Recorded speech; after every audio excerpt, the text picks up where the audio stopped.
Hi,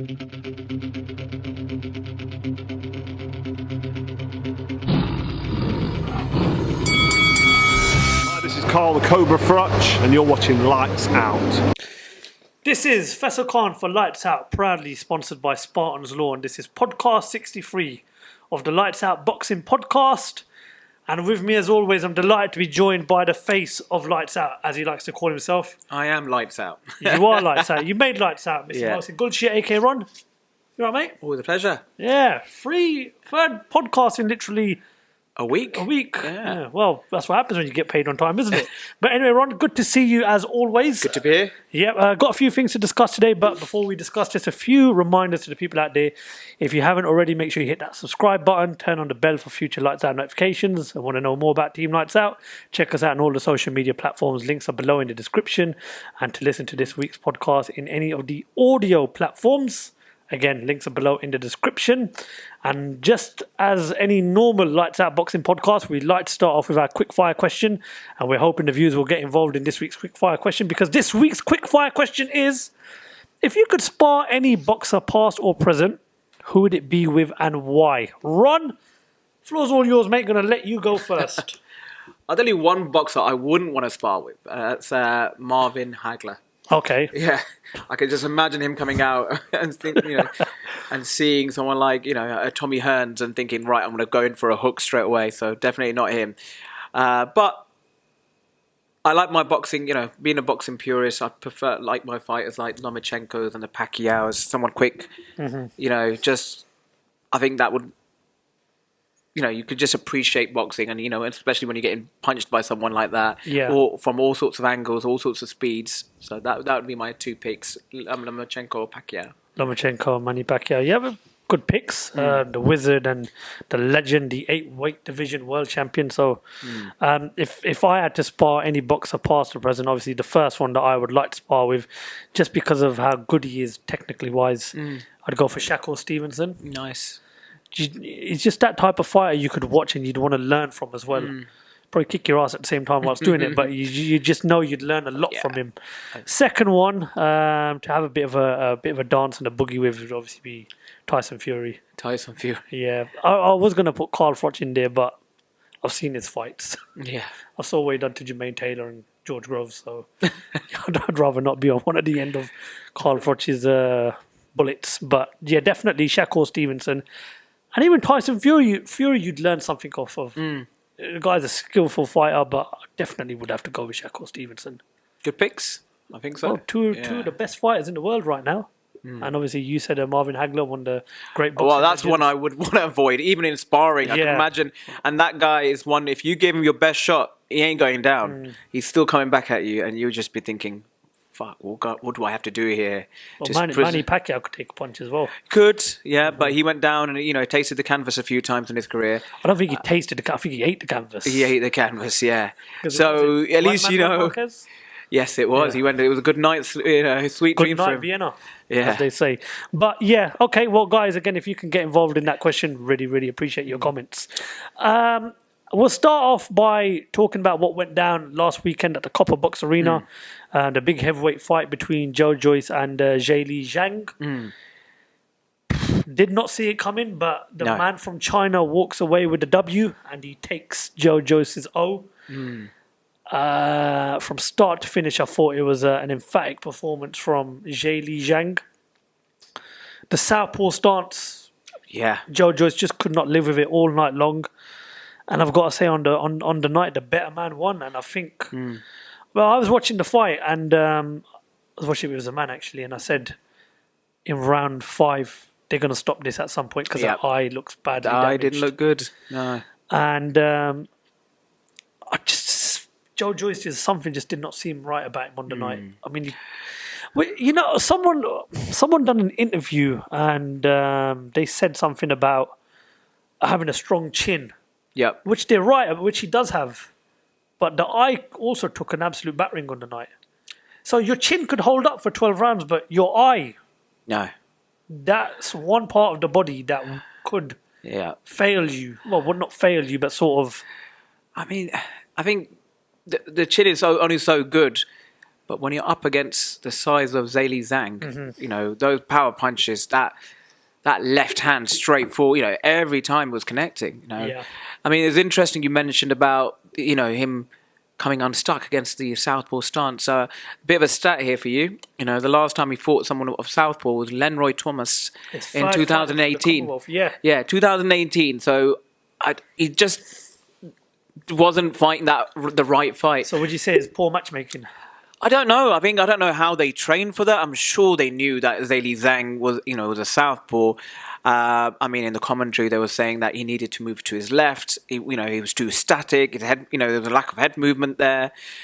I thought Zhilei Zhang boxed really well. You've got to give him credit here. I think everyone was shocked at the result, but you've got to look at the victor here. You know, very solid.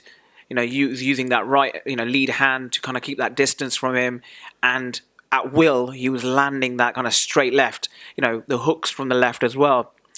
And Joyce never had any answer. I think in the second round, he had Joyce in all sorts of trouble there.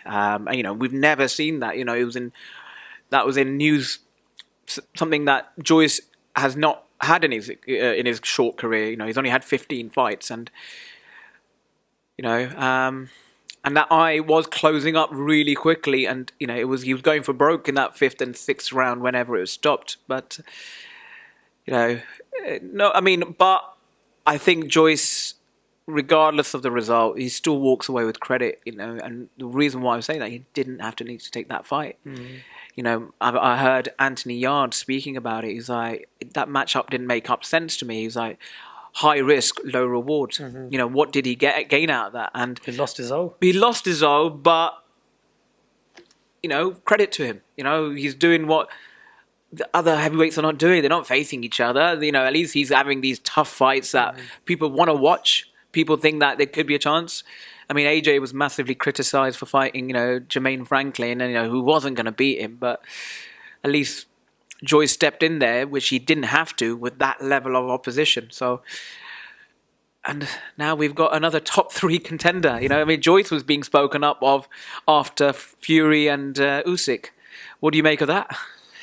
Do you think? Would you agree? He's in the top three now, top five. Obviously, go back onto the fight itself. I have to say, even when he beat the Dubois and the Joseph Parkers, I said it, he eats a lot of punches. His defense is not great, and I thought that his head movement has never been great as well. No. And if you're going to dance with the big boys, the Usyks and the Furies, their defense and their head movement is better than anybody else's in the division. So I've always thought that's the disadvantage he's at with the other two. And when you're coming up against a southpaw, right, you need to make sure your head... move towards the left. Yeah, no, to the right. To the right. Yeah. Move more towards the right. Well, away from their punch, And I just thought he was a walking target most of the fight. And it was sad to see because, for over the last few years, I've seen him fight the Dubois, the Parkers, and I've always said this guy does get hit too much, but there's a point where he just sort of gets through it and his tank sort of, is his get out of jail free card. But there's too much damage done. Going into those later rounds where a lot of people thought, okay, you get past these first 5, 6, 7 rounds, maybe then that's what we sort of build. Zhang is known to start off really strong. Yes, and Joyce takes his time to get into fights. That's what we predicted would happen. But little did we take into account that he might suffer an eye injury early on, and then that will. But back to what you were saying about him hanging with the top 2, top 3. I think that fight pushes him back quite a while now, and which is a shame because he's 37 years old. This is Joe Joyce I'm talking about. Obviously, there is talks of a rematch with Zhang. And then what did you make of that post-fight interview? He didn't seem so convinced that he wanted that rematch. No, I think he does want the rematch because you got to remember this is a former Olympian and this is a guy that's taken risky fights. So I don't doubt the fact that he wants the rematch. But he didn't come. He wasn't very forthcoming about taking that rematch. Saying he goes, "I'll see, and I'll have to reevaluate." I just think at the time he's just lost the fight. He's in shock. Yep. He needs to sort of let it digest first. Sure. And then he's going to sort of think of his options. As I said, he's 37 years old now. He needs to take the rematch and he needs to put it right if he is going to get back into the mix. What did he change? I mean, we talk about fighters trying to sort of criticize AJ for trying to sort of change his ways at 32 years old. What's a 37-year-old going to do? The head movement's not good enough.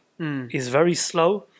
He's not, yeah. And his defense is not good enough. I don't think he's going to learn these things overnight. I think what will get him through any of it, however many fights he has left, is his tank and is the power that he's got. I mean, Eddie Hearn done an interview with IFL TV. Shout out to IFL TV, by the way. And he said that Anthony Joshua would ping this guy left, right, and centre all across the ring. And do you know what? After watching that, I strongly agree with him because Zhilei Zhang, no disrespect to him, guy's a former Olympic silver medalist and has only lost to Felipe Hergovic. The guy done a number on him.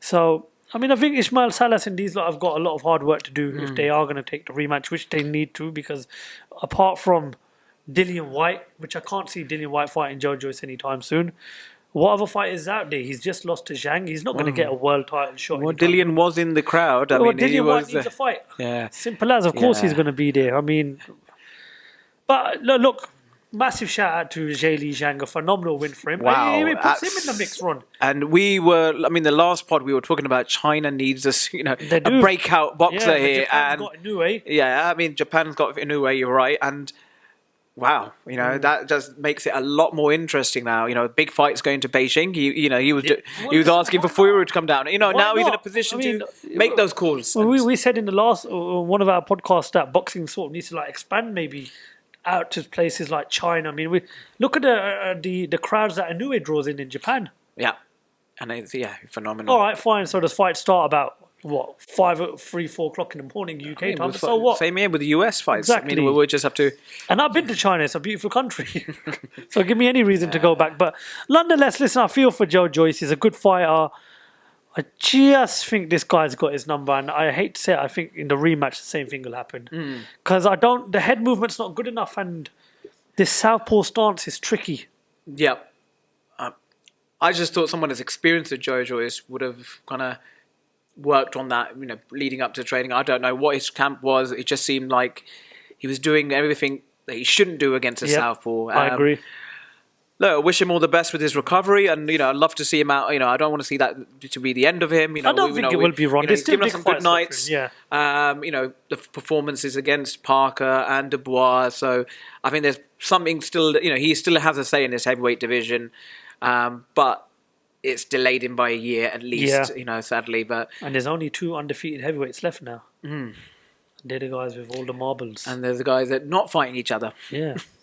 Anyway, moving on because we are literally days away from the biggest fight of the year. Yeah. Gervonta Tank Davis versus Ryan Garcia.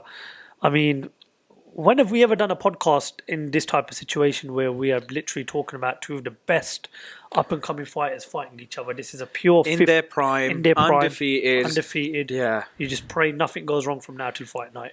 Pray nobody fails a drugs test. Pray nobody has 15 omelets before the fight. Pray nobody slips in the bathroom the night before.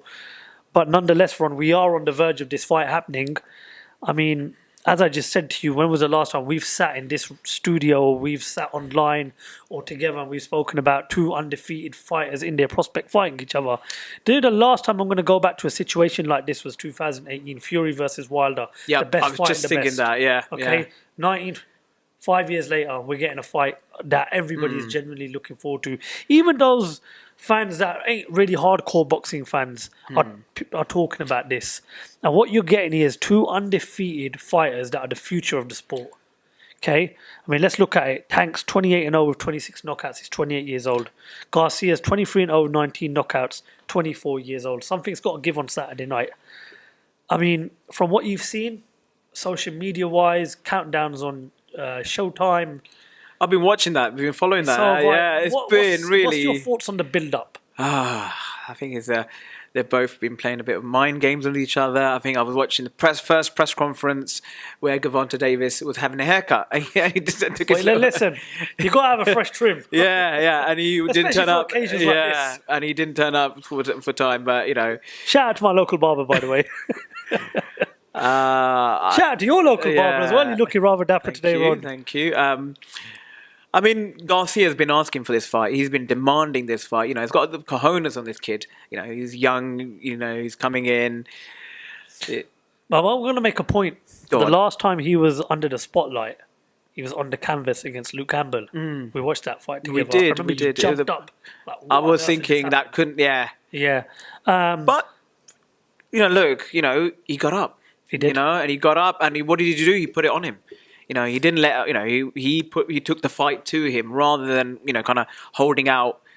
For the bell to go for the end of the round. No. So I think it's going to be a really interesting matchup. I'm really excited for this one. And this is a fight I am going to be counting down the hours and the days. For that bell to ring. And I'm not going to be convinced until I see them both in the ring or their national anthems being sung. It is a phenomenal fight. It's a great fight to look forward to. As I mentioned, you've got two great undefeated fighters who are the future of the sport. And, as I said, we've got so much more to look forward to. Haney Lomachenko, Taylor Lopez. So at the moment, this is shaping out to be a pretty decent start to the year. What's the key points in this fight? I mean, you've got... It is the speed. The speed versus the power, Versus isn't it? the power, yeah. Yeah. So would you say it's the boxer versus the puncher? I mean, they're both. I wouldn't just call the Tank just a puncher. Really, he's got some awesome skill. Well, there's 45 knockouts between the pair of them. Yeah. 45 knockouts. What was the sweetest knockout from? I'm thinking of Tank's one of Leo Santa Cruz. I did like the knockout from Garcia gosh. on Luke Campbell. Yeah. But the one that you just mentioned is That definitely up there. wow. But look, we You can know all- what I mean? we They can all both have got clinical in the way they fight, and We could talk about who's got the greatest knockout, but again, key points to this fight going in on Saturday night. I think activity is going to play a part in this fight, and Tank's obviously been slightly the more active fighter. Yeah. Garcia's had a few issues outside of the ring. I'm pretty sure they both had an amazing camp. Garcia didn't take a little fight before this. No. No, he chose not to. So will that play a part? I reckon. It could play a part because, as I said, he's not fight. I mean, look, I look at their biggest wins, right? Obviously, Garcia, you'd probably say, I would say Lopez, Fortuna, Luke Campbell. But then you look at who Tank's beaten: Leo Santa Cruz, Gamboa, Isaac Cruz, Romero. He's a former world champion, he's a two-weight world champion. I don't know what on earth has happened with the WBA belt that he used to hold. But having said that, it's hard not to go by experience with this one. He's had 5 more fights. He's got more knockouts on his record. He's been the more active fighter. He's probably been in the bigger fights. Would you think it's fair to say that you would slightly favour Tank going into his fight because of the more experience he's got? If I was putting money, I would go for Tank Day. Gervonta Davis. Sorry. So that's where my money is, just for all those reasons that you just stated.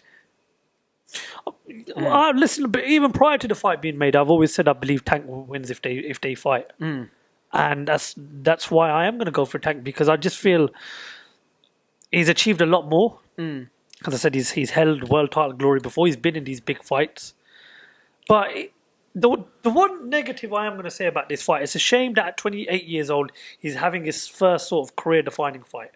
Well, I wouldn't even say career-defining. I mean, I'd say his biggest fight is coming at 28 years old. You'd rather seen it come a lot more younger, but it's happening in his prime, though. I think there was some criticism leveled at Floyd for not progressing his career faster, with bigger fights, bigger names.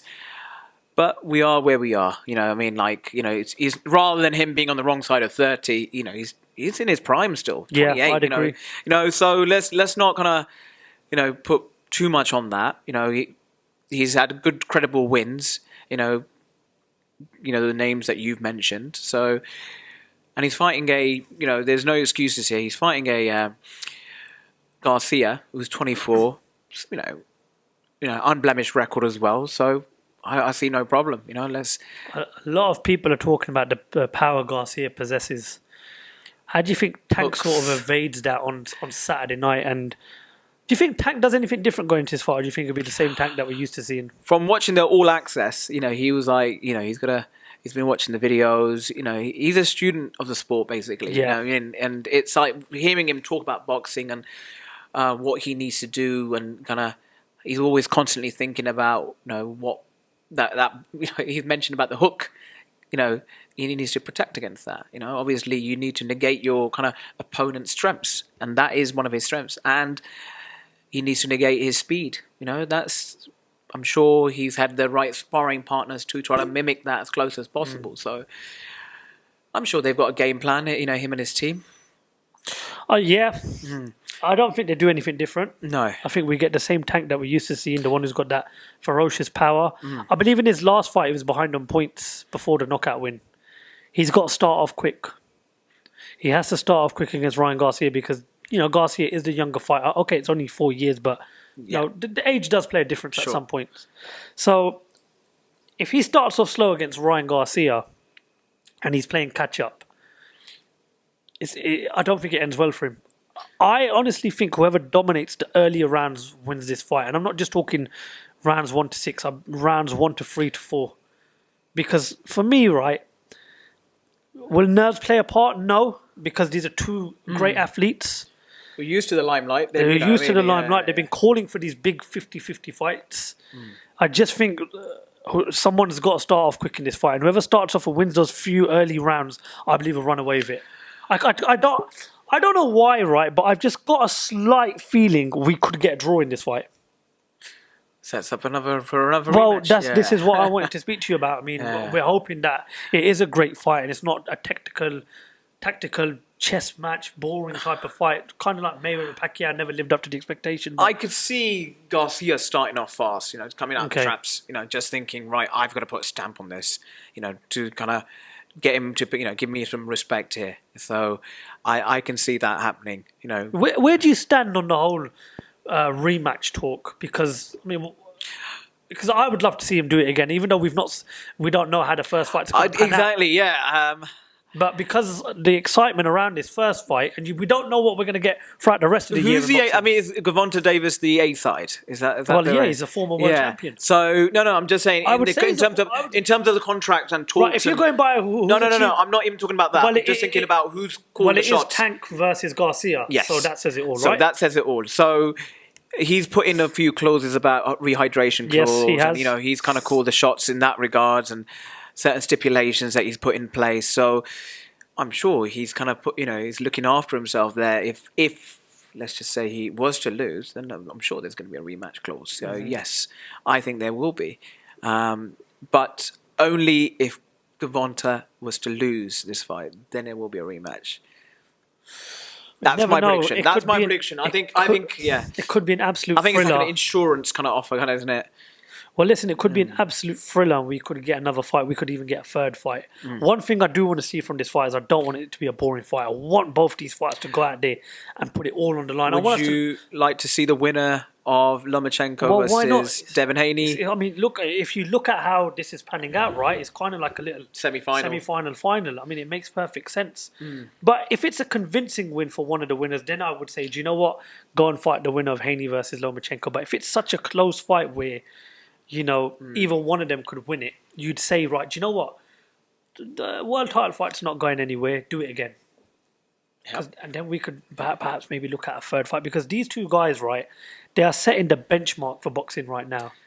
They are showing the prime fighters, the best fighters in each of their divisions. Absolutely. This is the way it needs to be done. Yeah. We're fed up It's unheard of, isn't it? It's very unheard of. Yeah. Like I said, Ron, to go back to a fight when you had fighters in their prime, you'd have to go back to 2018.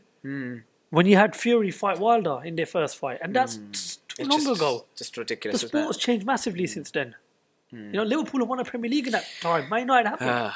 And a Champions League. I'm a Champions League, okay. And an FA Cup. And a World Club Cup. League Cup, Super Cup. Right, final predictions. I'm going for Tank. I think Tank on points. I'm going to go for Tank on points as well. Yeah. And I think he does it unanimous. Yeah. I think the experience is going to be what sort of coast him through. I think he dominates. Okay, we're both saying points. So are we going to see either fighter being dropped in this fight? No. No? You're not going to see Tank or... I don't think there'll be a knockdown. No? No. I know I question Garcia's chin, but that fight was with Luke Campbell was in 2021 or 20? It wasn't long 2021. So... Yeah, that's 2 years ago. I'm pretty sure. Gervonta's got a lot more power than I got. But if Gervonta Davis catches Ryan Garcia, he'll lights out. Exactly. So, I could see there being a drop there. I think he'll go on to win the fight, and he'll have Garcia dropped at one point or another, just on the floor, just for a quick knock. It might be a flash knockdown, it might be a drop, heavy drop down, but he'll come back and it will win on points. Well, massive shout out to both fighters. Best of luck. It's going to be a great fight, and it's a Looking forward fight to that. we're looking forward to. Biggest fight of the year. Hopefully, it turns out to be the best fight of the year. And there's obviously some more boxing action on Saturday night. We'll move over to the card in Cardiff, because Shavkat Rakhimov takes on Joe Cordina for the IBF Super Featherweight title of the world, the title that Cordina never lost in the ring, but lost it outside of the ring. But it's a chance for him to become a two-time world champion. Rakhimov, last fight, beat Zelfa Barrett, climbed off the canvas to do it. So, this guy's shown that he's got a pair of cojones, but if you look at Cordina's last knockout win, unbelievable. But Rakhimov, is he going to be the guy that could potentially stop Cordina, or do you think Joe Cordina walks away with the belt, like I said, never lost in the ring? Just like to go back to that last fight that he had against Zelfa Barrett, and respect to Zelfa Barrett. I think he was up on points. He had Rakhimov down in a slight injury in the third round. Something wasn't right, and he had him down twice, and then the towel came in. So Zelfa Barrett and from Cordina, they're completely different fighters. Yes. Their styles are very different. What I liked about what Zelfa Barrett was doing, he was frustrating Rakhimov. I mean, there's things that he could take away from that. He was using that distance very well. He was spinning away from him, just keeping that, using that long arms, long jab, just trying to keep that away from him. So obviously, you've got to look at stature. I mean, Cordina's built differently. He's got a different skill set. He's a better boxer. I'm watching his last fight, Cordina's last fight against Agawa. Yep. So he was very patient with that. Sorry, I've got my notes here. This is what happens when you pay them. They step up in performance. So I think Joe Cordina will give Rakhimov a whole lot more problems. I think, I just think he's just an outright, more solid boxer. He moves in and out of range really well. So I'm really looking forward to it. But what do you think? I don't know. I mean, I think Rakhimov, you got to give him some credit for what he done against Zelfa Barrett. Any other fighter at that point. But he was behind on points. But he still won the fight, though, didn't he? You know what I mean? He still won the fight. Yeah. Zelfa Barrett's a good fighter as well. Yeah, he's only lost that's his second loss. Yeah. Well, prior to that, he lost to Ronnie Clark in 2018. But having said that, Zelfa Barrett gave him a very good test. I don't think Cordina's going to look at that fight and think, "Yep, that's what I'm gonna." No. I just something that I took away from that. What I will say is what gets Cordina through this fight on Saturday night is the Welsh fans behind him, because it's in his own country.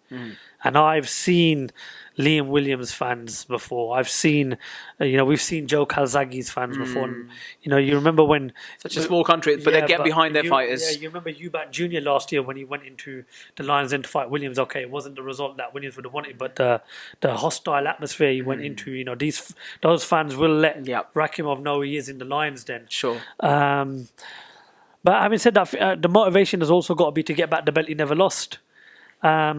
It depends. If you look at it from two ways, yes, Zelfa Barrett troubled him, but Rakhimov's a type of fighter. If you get an opportunity to get rid of him, you get rid of him. You don't sort of give him another opportunity to sort of gain his way back into the fight. But I do think on the night, Cordina will have too much for him. I think so. I think Cordina probably stops him in the first 6 rounds. I mean, that was Eddie N's prediction that it's going to be a stoppage. I mean, if anything of his last knockout is anything to go by, which was like a knockout reel, you know what I mean? That's knockout of the year. Yeah. Oh, wow. That right hand. Boom.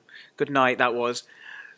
I just think Cordina's going to be too good for him, too strong for him, just too much of a better boxer than him. But not many Tajikistanians do you know of, do you?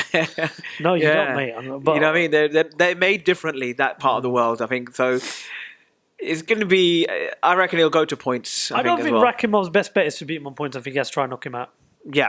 But let's see. It's a fight I'm looking forward to, because obviously sort of brings down the countdown to the Tank Davis and Garcia fight. But this is a good night of boxing. And obviously, we've got a show clash, because a Sky Sports and Boxer will be in Poland for the vacant WBC Bridgeweight title fight between Alen Babic and Lukasz Rozanski. We were just talking about this before we set up, and you said you're not going to get a boxing match here. You're just going to get an absolute Absolute bar brawl. Bar brawl, yeah. Yeah. Wow. Both fighters. I mean, I just want to talk about Alen Babic. Savage. Yeah, savage. It was his last fight against Balski. Did you watch that? I did, yes. What the hell was that? It was, He was on the canvas in that fight, wasn't yeah, in the first round. I think it Yeah. was like on top of his head or something. He took a, and it was just ridiculous, Barbaric. outrageous. It was like arms swinging all over the place, and I just started questioning a bit about Babic. I just think his defense is a bit leaky. He just takes, I've got to give it. I can't fault his bravery and his warrior-like mentality. Bravery only gets you so far in this sport. But if it was a better level fighter, I think he would have picked him apart. If he was a good boxer, he would have kept it tight. Moved to the side and just would have really dissected him. But because it was kind of like, I don't care. I just want to take your head off. It was that kind of mentality, and it was just, yeah. And I was just watching his opponent, Rozanski. Yeah, Rozanski's last fight. Spilka, a former Deontay Wilder opponent. Like, what the hell happened there? Former Derek Chisora opponent as well. Yeah. And that was a shootout as well. I mean, it started off within the first 10 seconds that Rozanski gets dropped on the floor. You're thinking, oh, okay. But then he comes back and, and drops him twice. And again, it was the style. It was very... You see, I mean, this Bridgerweight division, right? I believe Oscar Rivas has got a world title in it. I can't take this division serious at the moment because nobody talks about it. I mean, in my mind, it's a new division, isn't it? It's my mind. You still got light heavyweight, cruiserweight, heavyweight. You don't. Yeah. Nobody really mentions this Bridgerweight division. So I mean, when did it come about? It just came about last year, I believe. Last year. But, I mean, Babic was fighting at heavyweight, wasn't he? Babic was fighting at heavyweight. Oscar Rivas was fighting at heavyweight. I believe Rozanski and Spilka's fight was. Obviously, he was heavyweight. Yeah, so I don't know. I mean, well, look. I mean, I suppose we've got to give it a chance. Is this the type of fight you really want to be as a headline for Sky Sports?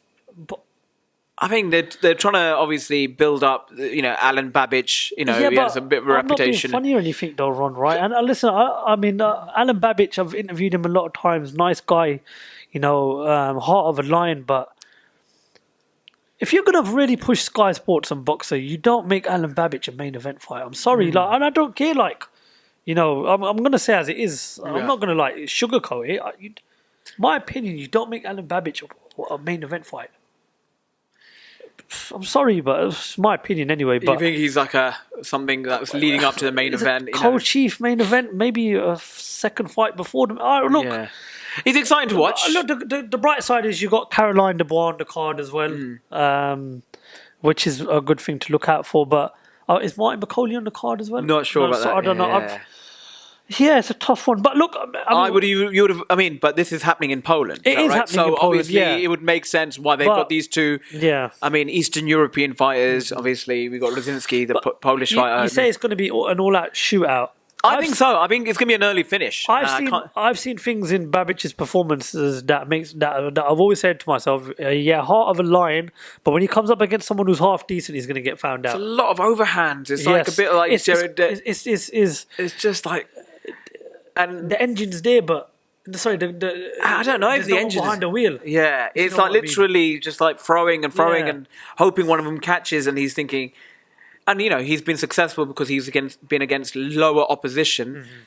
But I think from that last fight against Balski? Balski, that he probably learned a lot from that. He's going to have to learn a lot. I remember even when he fought Tom Little the first 3-4 rounds, Tom Little was pinging him and giving him a troubled time. But then obviously the power prevailed. So this fight I agree, it's going to be a shootout. I think 4 rounds at most, maybe 5. Yeah, but I do think Rozanski is going to catch him and get him out of there. You think Rozanski? I think Rozanski is going to beat him. I mean, Rozanski, both of them are undefeated fighters, so someone's going to go. Yeah, but how many fights has Babic had? How many has he had? I mean, 8, 9 and 8 fighting for a world title. That just goes to show you the level of this Bridgerweight division. I mean, there's better ways of handing out the titles. Do you know what I mean? We'd do like a little tournament but nonetheless, look, I mean, it is a fight that whether you want to tune over to DAZN, or I'm going to be obviously watching DAZN. I'll have it on in the background on my phone, hopefully. But I think Rozanski does win this, and I think he's going to stop Alen Babic. And I can't see Alen Babic beating him. Wow. I just think they're both similar, in their fights. You'd like to think that Babic is a bit more... I'd like to think he's more refined, so I'm going to go the opposite way. I think Babic will stop him. I hope he's learned a lot from his last fight, that actually you can't blow people away. I need to think of a plan B and a plan C, because he's looking for that hook every time, thinking, right, this is when their guy drops on the floor now and I win. Well, listen, it's again, we've got a big night of boxing to look forward to on Saturday night, and obviously you've got two shows one in the UK and one over in Poland, and obviously we've got the big one there. Before we go, we just touch on something about the heavyweight tournament in Saudi Arabia, which last week I said it's not going to happen. It's all pillow talk, but a lot more people are talking about it now. It's a bit more clear how they're going to do it. They're going to do Fury Usyk and Wilder versus Joshua, but on the same night. If they pull that off, I mean, come on, you've got to take your hats off to Saudi Arabia if they pull 400 mil, I'm hearing. 400 million pounds, yep. I just want to know, how are they going to get those four big egos to agree to be under the same roof? Well, I spoke to Amir Abdallah. Yes. Head of Skill Challenge Promotions. They are the guys that are rumouredly to be heavily involved in all of the sort of getting this to come together. And I asked him what would be the obstacles, and he goes, there will be no obstacles. Wow. He goes, they've got a great relationship with Eddie Hearn, Top Rank, Queensbury, Shelley Finkel, Frank Warren, Bob Arum. He goes, there will be no issues. He goes, but at the moment, nothing's concrete. We're waiting for Sheikh Khalid to give the go-ahead. But you watch interviews with Malik Scott today, and you watch interviews with Eddie Hearn, Tyson Fury's put something up on his Instagram. There does seem to be some sort of... And what's happened before that as well? Like, obviously, we were expecting Joshua to fight this summer. Yeah. That's not going to happen now. Usyk and Fury, yes, they had agreed to 70-30 split, but then all of a sudden that fell down. And it's died down now, so... Is there a reason to be excited? Not yet. Not yet. Nothing. It's just pillow talk at the moment until... Again, with an interview I done during the week, and with the Rafferty brothers, Jack and Thomas Rafferty, two up-and-coming fighters from Manchester, one of them said that the biggest stumbling block in all of this would be is trying to control Tyson Fury throughout all of this. Will he want to be sort of tied down in a tournament like this? As it pans out. He's not going to make any more money elsewhere. Well, it's rumored to be 400 million. There's no sort of guarantee it's 400 He's not going to million. make anywhere close to that money fighting any of these other bums. Let's be honest here. This is where Fury's, 34. How many fights has he got left? Only Fury knows. He might retire tomorrow. He might not fight again. He might not fight again. But it's limited, right? Same with Joshua. He's got a limited number of fights left. This is it. This is where But can you honestly see that those two fights happening on one? Can you see Joshua and Wilder being a co-main event?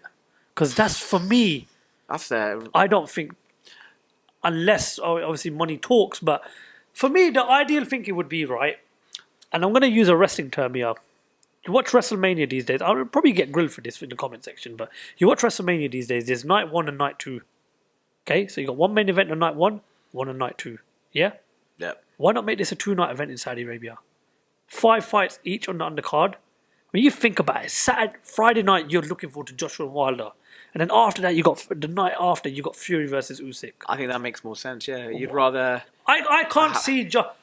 I can't see Joshua and Wilder wanting to be like, yep, we'll fight before the... No. That's the only... For me, that's a stumbling block. It's sad, isn't it? It is sad, but... Who gives a shit? We're getting paid regardless. But Ron, we don't wake up with them at 4 or 5 o'clock in the morning and go running and take punches after punches. Yeah. They should feel they know their value. They know their value. They've been main eventers for the last 5 or 6 years. They've been in blockbuster fights. Why would they want to sort of drop their standards now at the later stages of their career?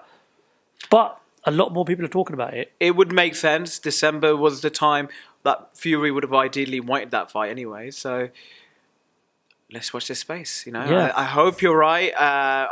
When I read the news from Michael Benson, he's one of my trusted, journalists out there for me. When I see it, he's like the Fabrizio Romano of boxing for me. So if he's kind of speculating on it, then let's see what happens. But Well, let's see what happens. Watch this space, as you said. Ron, anything else you'd like to add, mate? No. I'll look forward to kind of our next chat when we talk about. I'm sure we're going to talk about the aftermath of what happened with the. Well, it's 3 podcasts now we've done in a week, so we're keeping to what we said about continuing with the podcast. But yeah, fingers crossed. Appearance fees, or is there any sort of bonus? You or paid on time. What more do you want, man? I mean, fresh haircut, new jacket, and you've even bought pens and papers. You know, what do you think? Bank sponsors just your wages. But no, Ron, listen, pleasure's always, mate. Always. Thank you very much for having us, and maybe we might have watched a fight together on Saturday night. Mm-hmm. Who knows? But guys, if you haven't already, please make sure you hit that subscribe button and turn on the bell for further notifications if you want to receive more Lights Out boxing content. We really appreciate you guys tuning into this week's podcast. And please, if you can, make sure you hit the follow buttons on all of our social media platforms. Check out our sponsors.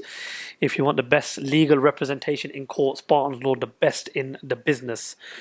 We hope you enjoyed this weekend's boxing action, because we definitely sure as hell are, aren't we, Ron? Yep, absolutely. And just one final thing, those of you that are celebrating Ramadan Mubarak. Exactly, 100% Ramadan. What a weekend. What a weekend. Ramadan, football, Ramadan's finishing, Eid Mubarak, and boxing. And Liverpool won as well tonight. Brilliant. Guys, thank you very much for watching podcast 63 of the Lights Out Boxing podcast.